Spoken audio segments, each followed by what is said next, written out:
Hello, my name is Ellie Sutton. And I'm Lillian Clark. Today we're going to talk about Justice for All, Realities and Possibilities of Black English Learners in K-12 Schools by Ayanna Cooper. Yes. And today we're going to talk about this article, and that is very focused on students who are considered Black English language learners. And this is different than Black African Americans that are quite common now in the USA. I, for example, am one, but this is more students who are from other cultures and they're learning English. And this population is really interesting because it only makes up about 10% of the population. So because it is so low, it is often very marginalized in the way that they're treated, in the way that they feel. And these students in this article, it talked about how they felt and heard a lot of racial and derogatory comments, especially around the election season close to 2016, which is kind of interesting because they might be looking at it as the country as a whole feeling hatred towards them, which is really sad. Another main part of this article was about linguicism, which is a new term that I learned, at least, and we know about sexism and racism and things like that, but this is something that occurs when discrimination takes place because of a person's language or an accent, judgments that may be made because of how they are and who they are. So this article is not really a research article because they didn't conduct an experience, but it just shared they didn't conduct an experiment, but they did share the experiences of many children in this group. So like she said, a lot of these kids came from many different cultures, many different languages, and they're not really represented in the research that we do have. So the point of the article is just to share their unique experiences in this demographic.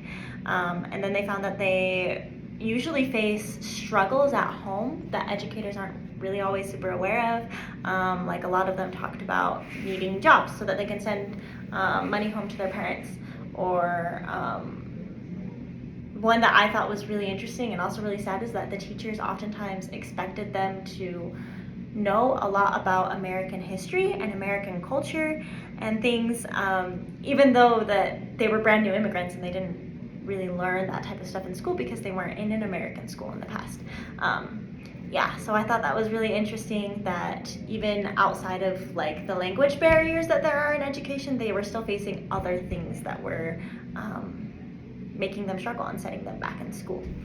And then also one example that I thought was really interesting is that not all of the parent communications at the schools were translated in every language necessary. And so a lot of these kids were missing out on like field trips and extracurricular activities simply because their parents couldn't read the notices or sign the permission slips because they didn't understand it, and there weren't those translation services for these communications, which is really sad. But also, it talked about a couple of different ideas for improvement. They could increase pedagogy training for teachers and help teachers to understand what things they can be doing to help students. And then they could also increase awareness of this and advocacy for different marginalized groups, such as Black ESL learners. Okay, and now we will discuss the praxis portion.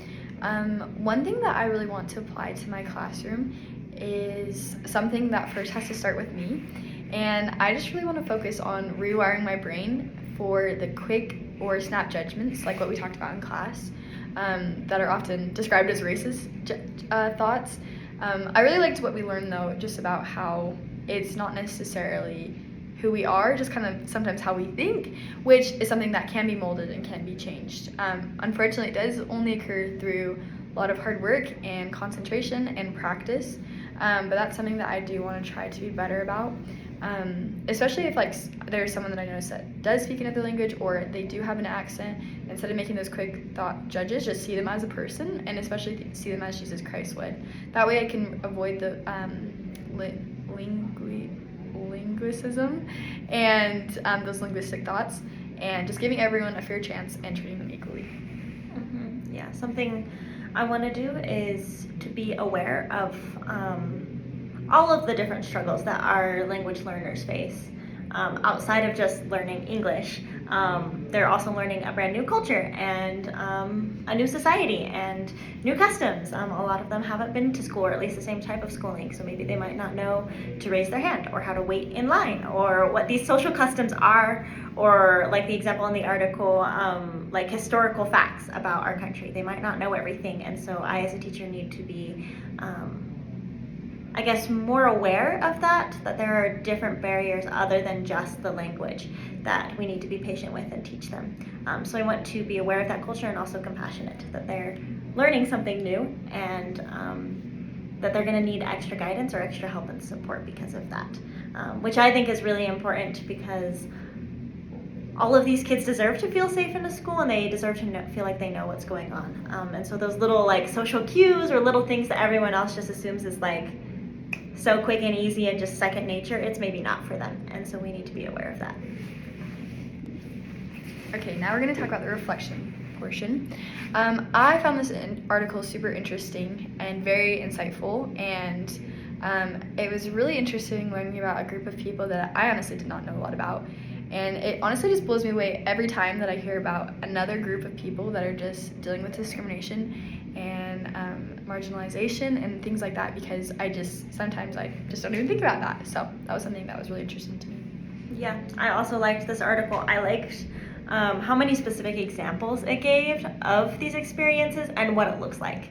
I also liked that it didn't feel like super overly dramatic, but it just kind of showed the reality of what their situations are and what they're dealing with every single day.